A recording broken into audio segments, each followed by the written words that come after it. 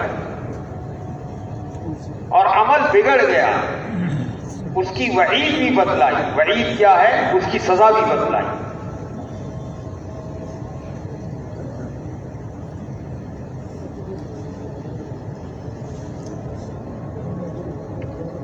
یہ عمل ہوگا تو یہ چیز ہوگی، علماء سے معلوم کر لیں. سود عام ہوگا تو کافروں کا روب ہم پر طاری ہوگا. رشوت عام ہوگی تو خانہ جنگی ہوگی.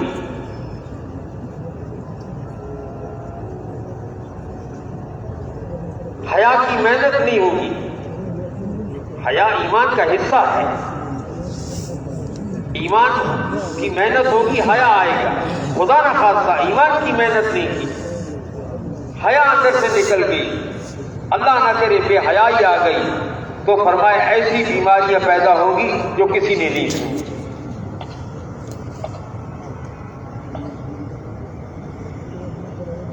یہ ڈاکٹر حضرات، طبیب حضرات کہتے ہیں کہ آج سے 50 سال ہم نے جو پڑھا کتابوں میں، یہ بیماریاں نہیں تھیں.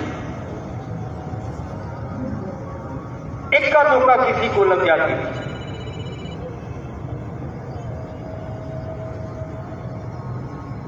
محنت روشنی کی ہے، اندھیرا خود ختم ہوگا.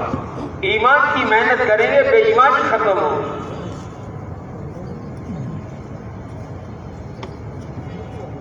نماز کی محنت کریں گے، لوگ منکرات سے بچیں گے. وعدہ ہے. بے شک نماز برائیوں سے روکتی ہے. اگر ایک آدمی چاہتا ہے لوگ برائی سے بچیں، بھائی ان کو نماز کی نعمت سے ملا. 100% لوگ نماز پڑھائیں. اب آدمی نمازی کب بنے گا؟ جب بنے گا جب اس کے اندر یہ یقین پیدا ہو کہ میرے کام نماز سے بنے گے، میرے مسئلے نماز سے حل ہوں گے، میرے مسئلے تلاوت سے حل ہوں گے. میں وہ واقعہ سنا رہا تھا جادوگروں کا، یاد ہے؟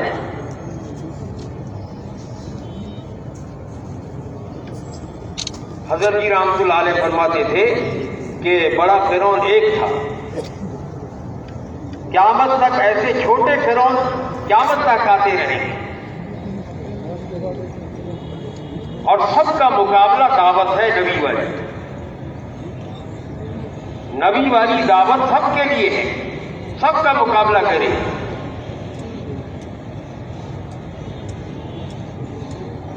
قوم اتنی تنگ آ گئی، یہ نبیوں کی اولاد تھی کہ اے موسیٰ علیہ السلام، جب آپ نہیں تھے اس وقت بھی ہماری پٹائیاں ہو رہی تھیں، اور جب آپ کو نبوت دی گئی پھر بھی ہماری پٹائی ہو رہی، پھر بھی ہم مار کھا رہے ہیں. موسیٰ علیہ السلام نے اور کوئی بات نہیں کی،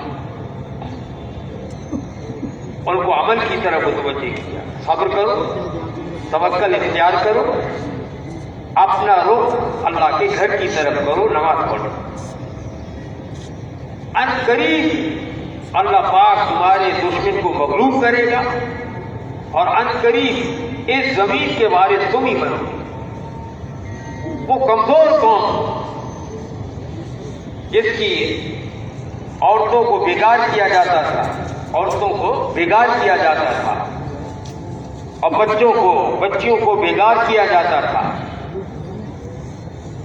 اور بچوں کو قتل کر دیا جاتا تھا. اس ضعیف قوم کو اللہ پاک نے ایمان، توکل، صبر، اللہ پاک کا یقین اور نماز اور دعا کی برکت سے اللہ پاک نے ان کو سرزمین مصر کا وارث بنایا. جو کہتا تھا یہ نہریں میرے اشارے سے چلتی ہیں.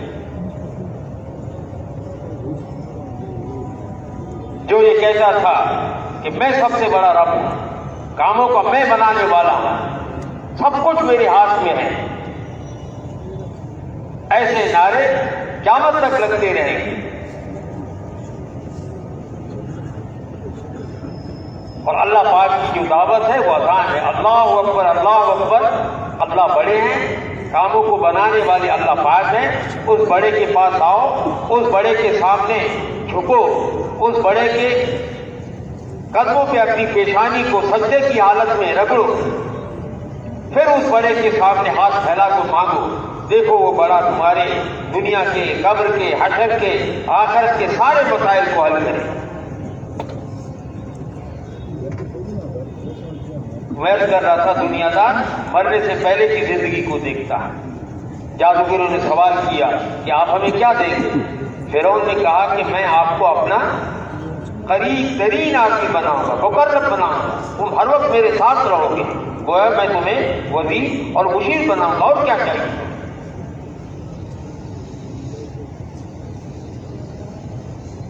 جب انہوں نے اپنا کرتب دکھایا اور موسیٰ علیہ السلام کو اللہ پاک نے حکم دیا کہ لاٹھی کو پھینکو، وہ حکم تھا، حکم میں طاقت ہے، حکم میں برکت ہے، حکم کے پورا کرنے میں حفاظت ہے،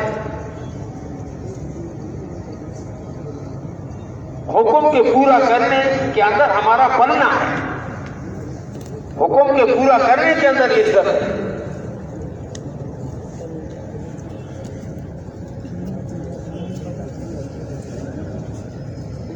یہ نہیں کہا کہ اس لاٹھی کو فرعون کے سر پر مارو، فرعون مر گیا، قصہ ختم، نہ فرعون رہیں گے نہ جادوگر رہیں گے، نہیں۔ جب وہ لاٹھی پھینکی وہ اژدہا بن گئی اور سب کو نگل گئی، وہ اژدہا سب کو نگل گیا۔ اسی وقت تھوڑی دیر پہلے یہ سارے جادوگر کافر تھے، اللہ پاک فرما رہے ہیں کہ تھوڑی دیر پہلے یہ سارے کافر تھے، مجھے پہچانتے نہیں تھے،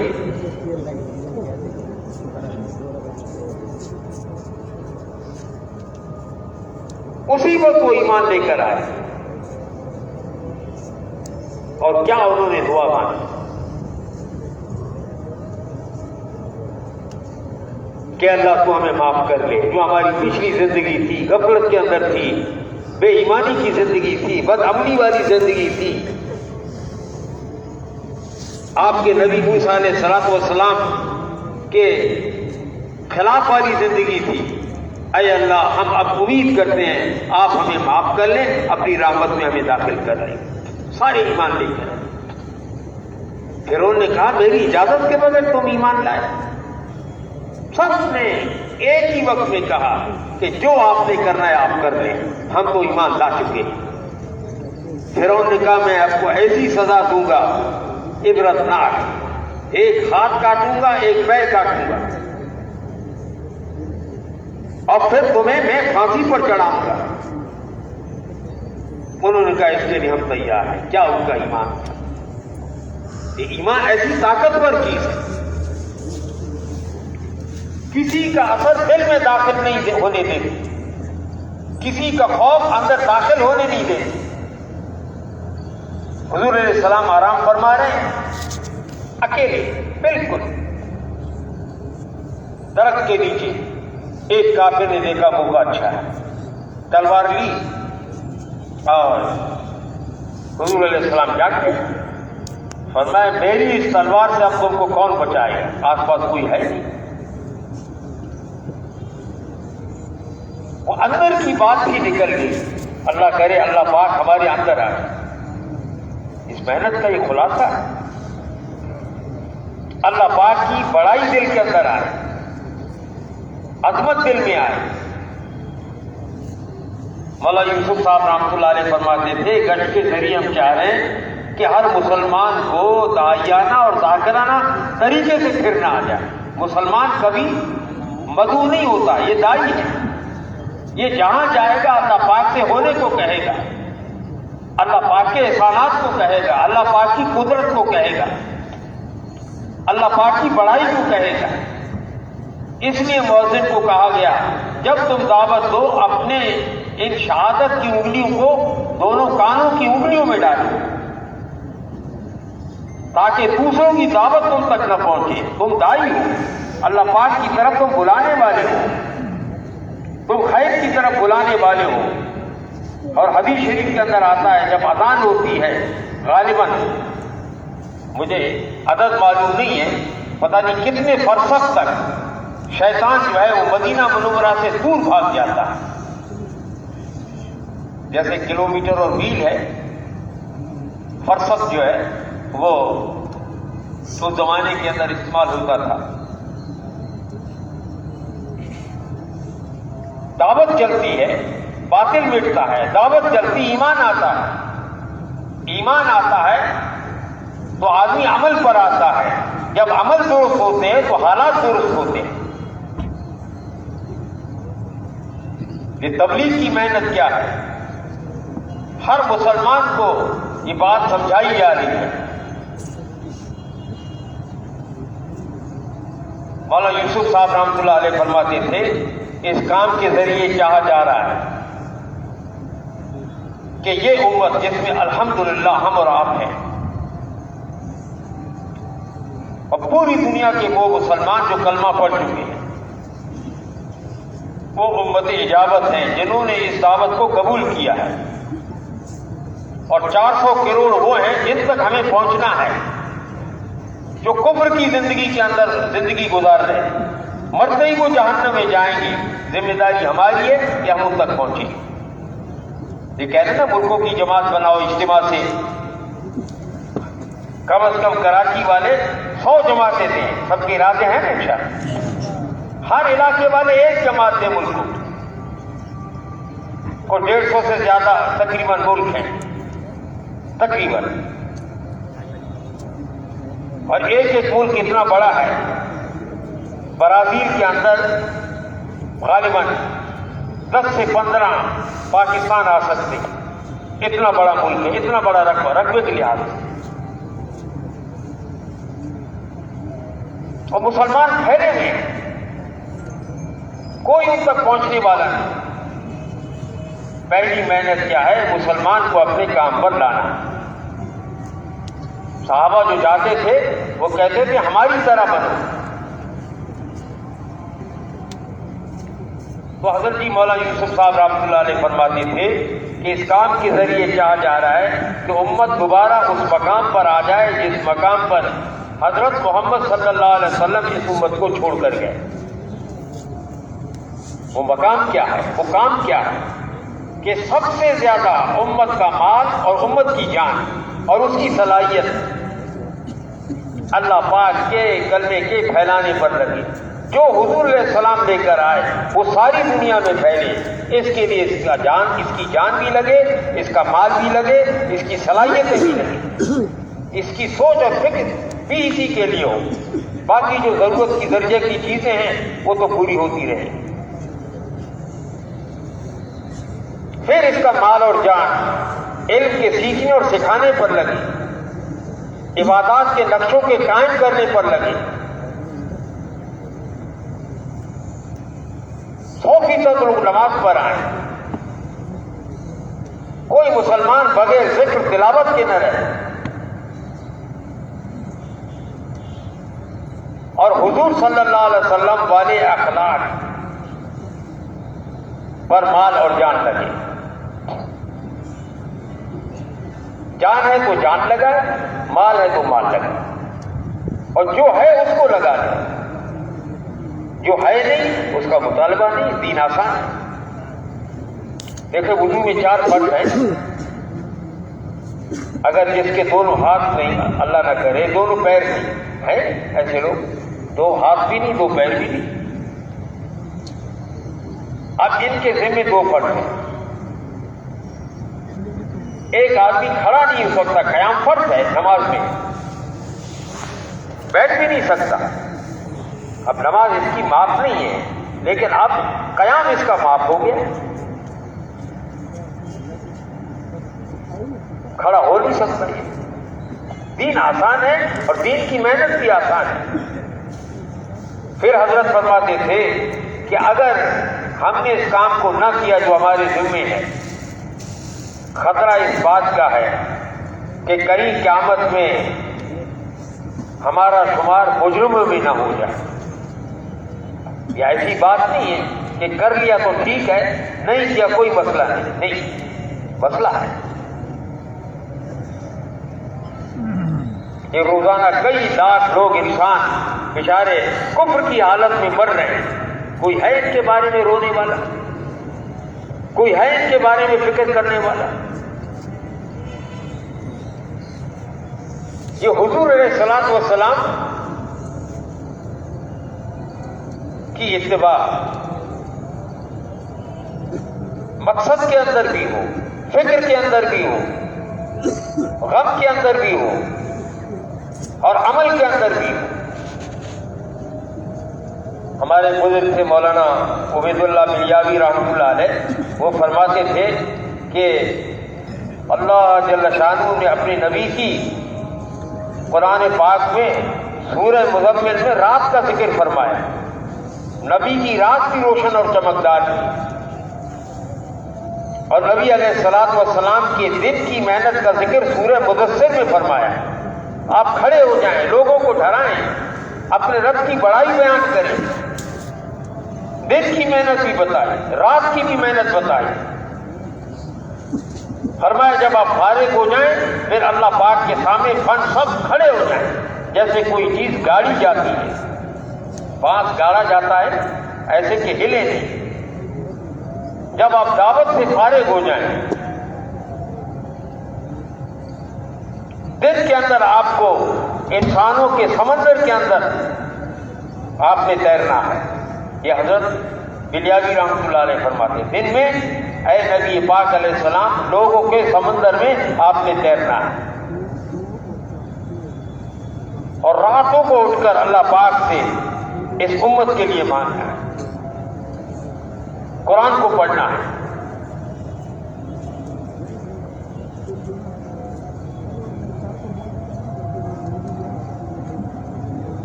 اس لیے ہر مسلمان سے اس بات کا تقاضا ہے جو ہے اس کو لگا دے، ورنہ محترم بھائیو دوستو زندگی گزر رہی ہے۔ ہم میں سے جتنے لوگ بیٹھے ہیں، ایک گھنٹے کیا ایک منٹ کے بعد کیا ہوگا کس کو پتا ہے۔ ابھی ایک ہفتہ پہلے ہمارے محلے میں ایک صاحب چائے پی رہے تھے، چائے خانے میں چائے پی رہے تھے،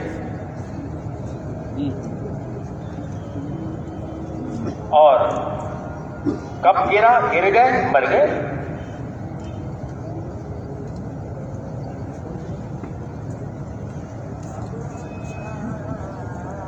آپریشن کرنے والا سرجن آپریشن کر رہا ہے، فوراً گر گیا، مر گیا۔ یہ انسان کی زندگی۔ ایک بڑے عہدیدار تھے یہاں کراچی میں، وہ گاڑی لے کر نکلے، گھر والے پریشان، رات ہو گئی، آئے نہیں، پتہ چلا گاڑی چلاتے انتقال ہو گیا۔ گاڑی ٹکرائی اور گاڑی کے اندر ہی وہ پڑے رہے، صبح جا کے اس کی لاش ملی۔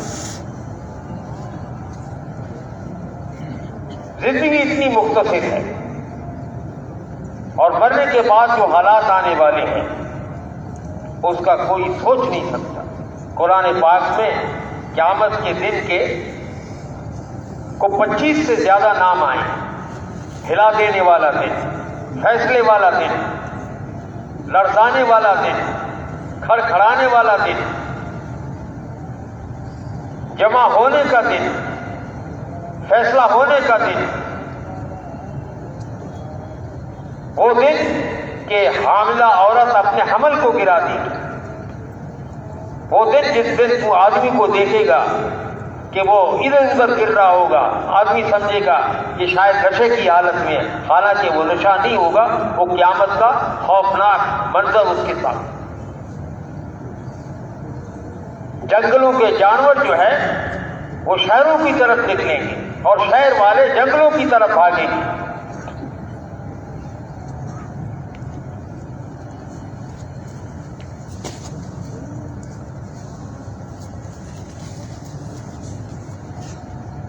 ایک بزرگ تھے، ان سے کسی نے پوچھا کہ حضرت کوئی موقع ہو تو آپس میں اللہ ہم سب کو لایانی سے بچائے،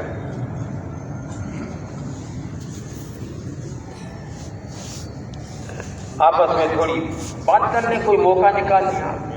انہوں نے کہا کہ 4 چیزوں نے ایسے مجھے غمگین کر رکھا ہے، اس کی وجہ سے میں پریشان رہتا ہوں۔ جب میں ماں کے پیٹ میں تھا تو فرشتہ آتا ہے، وہ کسی کے بارے میں نیک وقت لکھتا ہے، کسی کے بارے میں بدبخت لکھتا ہے، مجھے معلوم نہیں میرے بارے میں کیا لکھا ہے۔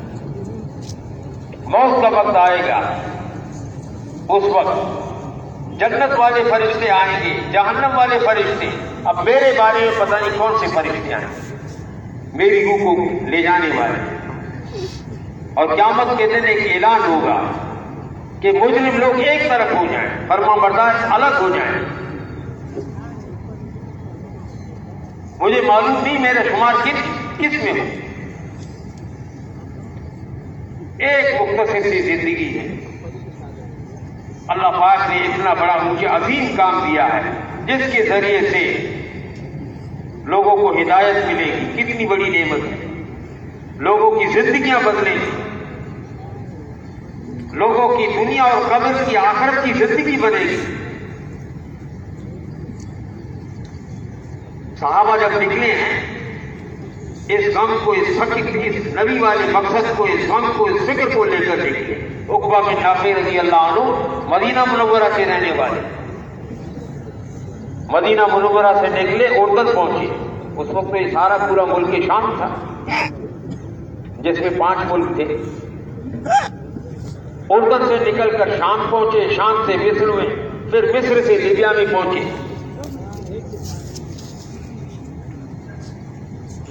اور اس کے بعد یونس پہنچے، پھر الجزائر پہنچے، مراکش پہنچے، آگے سمندری سمندر، کوئی ملک ہے۔ محنت کرتے کرتے سمندر تک پہنچے اور یہ کہنے لگے، اے اللہ، اگر مجھے معلوم ہوتا تیرے بندے اور نبی علیہ السلام کی امتی اگر سمندر کے اس پار اگر ہیں تو میں وہاں تک بھی پہنچ جاتا۔ یہ اندر کا جذبہ تھا۔ ایک بزرگ فرماتے ہیں کہ آج جو دین باقی ہے وہ حضرت ابوبکر صدیق رضی اللہ عنہ کے جذبے کی برکت سے، ظاہری ساری چیزیں حضور علیہ السلام کے پردہ فرمانے کے بعد ایک عجیب نقشہ قائم ہوا، اور امت کو قیامت تک آنے والے انسانوں کو یہ بات سمجھانی تھی، یہ حالات آئیں گے، ان حالات میں کرنا کیا۔ سب کو نکالا، سارا مدینہ منورہ خالی ہو گیا کہ دیکھ لو اب۔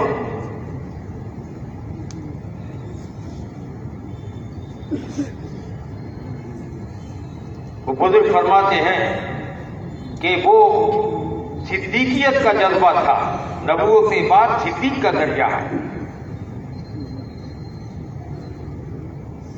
کہ دین مٹے اور ابوبکر زندہ رہے، یہ ہو نہیں سکتا۔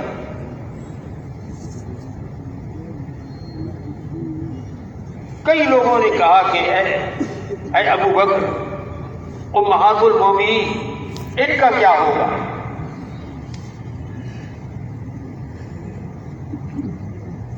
انہوں نے جو جملہ کہا وہ ادب کی خاطر میں کہہ نہیں سکتا۔ فرمائے ساری چیزیں قابل برداشت ہیں، لیکن یہ برداشت نہیں ہے کہ دین مٹے اور ابوبکر زندہ رہے، گویا مسلمان زندہ رہے، دین مٹتا رہے۔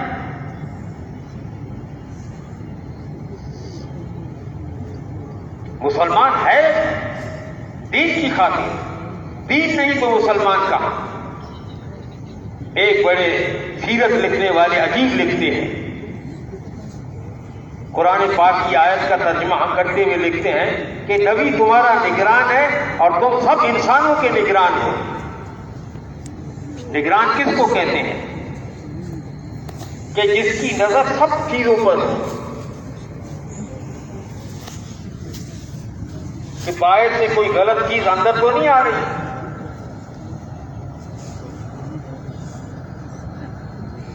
اور اندر کی کوئی صحیح چیز باہر تو نہیں نکل رہی۔ فرمایا نبی تمہارا نگران، تم سارے انسانوں کے نگران۔ پھر فرما کے جب سے تم نے انسانوں کی نگرانی چھوڑ دی، پھر نبی تمہارا کہاں نگران رہا؟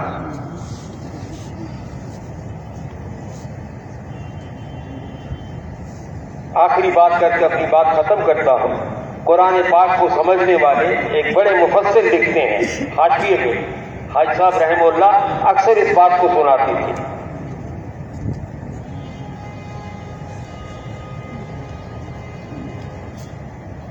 کہ اے مسلمانوں، تم بہترین امت ہو، تمہیں انسانوں کی نفع رسانی کے لیے، نفع پہنچانے کے لیے نکالا گیا ہے۔ انسانوں کی نفع پہنچانے کی سب سے بڑا نفع یہ ہے کہ انسان جہنم سے بچے، جنت میں داخل ہے۔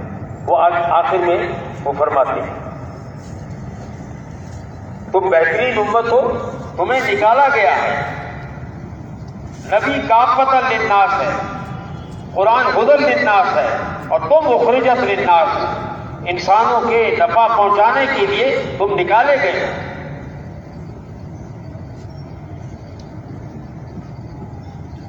اچھی باتوں کا تم حکم کرتے ہو، بری باتوں سے منع کرتے ہو، اور اس کا علم اللہ پاک کے علم ازلی کے اندر مقدر ہو چکا تھا، اور اس کی خبریں پچھلے نبیوں کو دی جا چکی تھی کہ ایک امت ایسی آنے والی آئے گی، آخر میں نبیوں کا کام اس سے لیا جائے گا۔ وہ نبی نہیں ہوں گے، نبیوں والا کام کریں۔ اور اے مسلمانوں، تمہیں افضل اور اشرف نبی دیا گیا، اور تمہیں اکمل یعنی کامل درجے کی اور ادوم ہمیشہ کی شریعت دی گئی۔ اور تمہارے اے مسلمانوں، تمہاری قربانی پر ایمان، علم، عمل، تقوی، چار چیزیں، ایمان، علم، عمل، تقوی۔ علم کی شاخیں سرسبز و شاداب ہوگی جب تم قربانی دو گے۔ قربانی دو گے، ایمان پھیلے گا، قربانی پر عمل پھیلے گا، قربانی سے علم پھیلے گا، قربانی سے تقوی پھیلے گا۔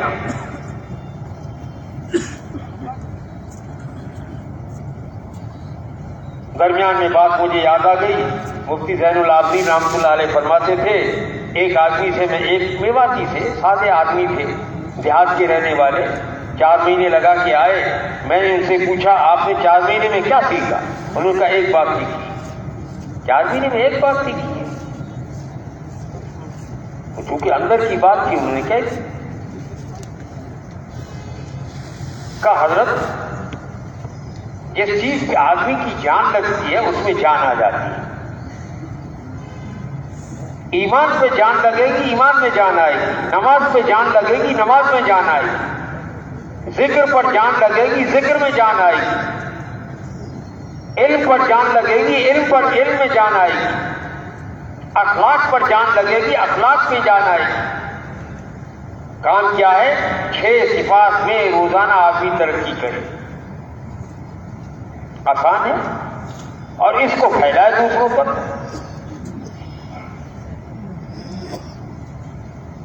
فرمایا کہ تمہیں اکمل اور اشرف نبی دیا گیا، اشرف اور افضل نبی دیا گیا، اکمل اور ادوم شریعت دی گئی۔ تمہاری قربانی پر ایمان، علم، عمل، تقوی کی شاخیں سرسبز و شاداب ہو۔ آج اللہ پاک دکھا رہے ہیں، تھوڑی سی محنت،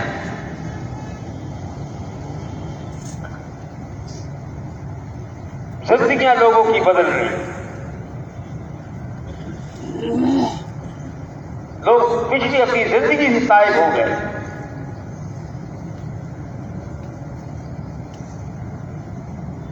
اسلام کا نور جب اندر داخل ہوتا ہے تو پھر پہلی بات یہ ہے کہ آخرت کی فکر پیدا ہوتی ہے اور دنیا کی بے رغبتی پیدا ہوتی ہے اور آدمی اپنی آخرت کی تیاری میں لگا رہتا ہے۔ بزرگوں کی ایک مجلس تھی، ایک بڑے بزرگ تھے، میں نام نہیں لیتا ہوں، وہ فرمانے لگے کہ بھائی میری عمر کے تو اب سب چلے گئے، میری باری ہے۔ تو دوسرے جو حضرات تھے انہوں نے کہا حضرت اللہ آپ کی عمر میں برکت دے۔ فرمایا بھائی یہ دنیا تو قید خانہ ہے، پتہ نہیں کب اس قید خانے سے جان چھوٹ جائے۔ تو دوسرے جو بزرگ تھے انہوں نے فرمایا کہ بعض اوقات حضرت بڑے قیدیوں کی وجہ سے چھوٹے قیدیوں کو بھی سہولت ملا کرتی ہے۔ مومن کے لیے یہ قید خانہ ہے، کافر کے لیے یہ جنت ہے، خواہش پورا کرنے کی جگہ ہے۔ اب تبلیغ کے اندر یہ ہے کہ بھئی تھوڑی دیر کے لیے خواہش کو قربان کرو،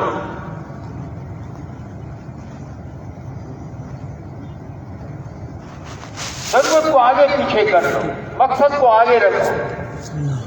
اور آخری جملہ جو کنتم خیر امت اس آیت کے ذیل میں حضرت فرماتے ہیں، لکھتے ہیں کہ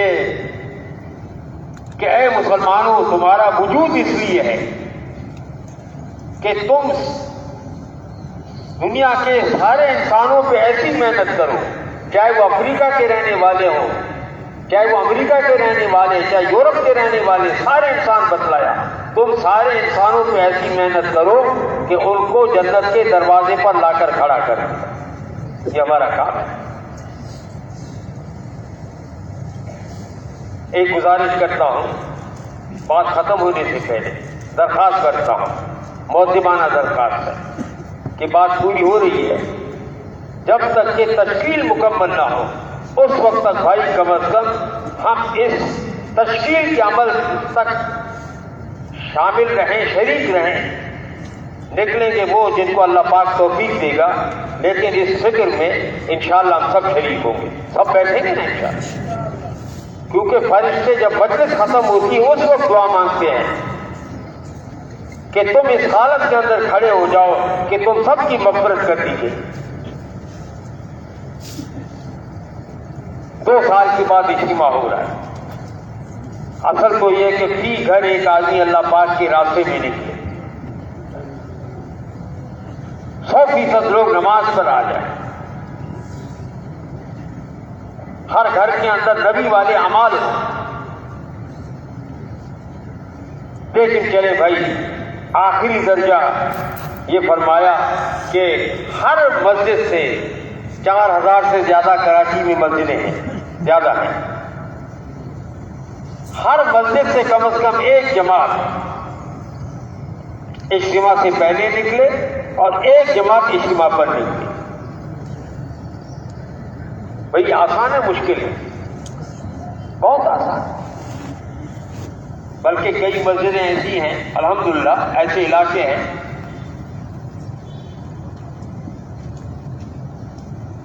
ایک مسجد سے 4 جماعتیں ہوتی تھیں، ایک مسجد سے۔ انتہائی غریبوں کا علاقہ،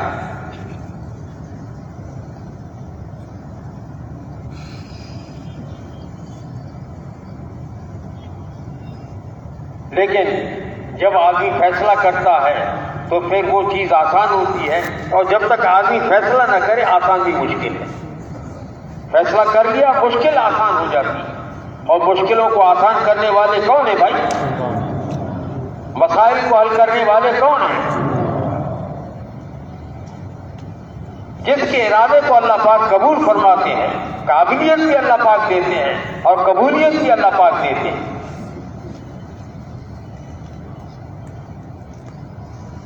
جس کے لیے اللہ پاک آسان کر لے، آسان بھی اللہ پاک کرتے ہیں، قبول بھی اللہ پاک کرتے ہیں۔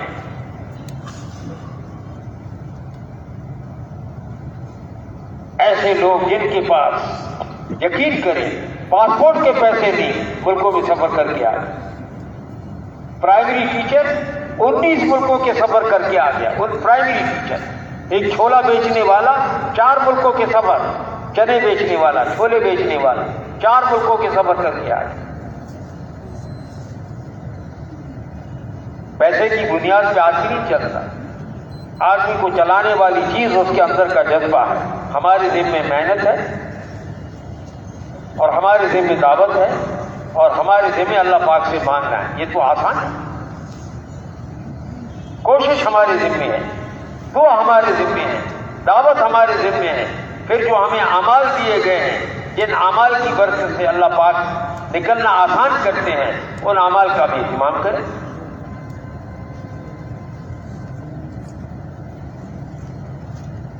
تھوڑے دنوں کے بعد، اب پتہ نہیں اگلا اجتماع ہو، ہم ہو نہ ہو، کتنے لوگ تھے پچھلے سال اجتماع میں تھے، ہمارے اپنے ساتھی تھے، عزیز وقارب رشتے دار تھے. اس سال وہ قبروں میں چلے گئے. اس لیے ہر عمل کو آدمی اس کیفیت کے ساتھ کرے، یہ میرا آخری بیان ہے، یہ میری آخری نماز ہے، یہ میری آخری تلاوت ہے، اس کیفیت کے ساتھ. اس نے کہا نا میں نماز پڑھتا ہوں ایسے جیسے موت کا فرشتہ بالکل سر پر، جنت بالکل سامنے، اور میں اس نماز کو آخری نماز کر کے پڑھ رہا ہوں.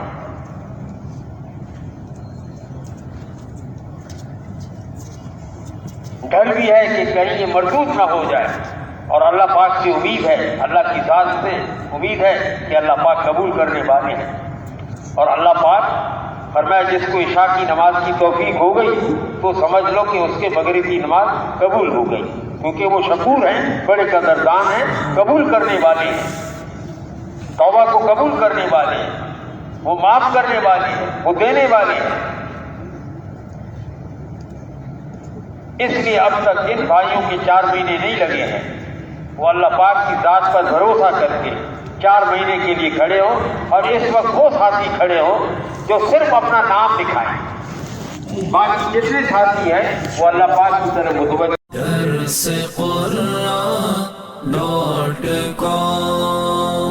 www.darsequran.com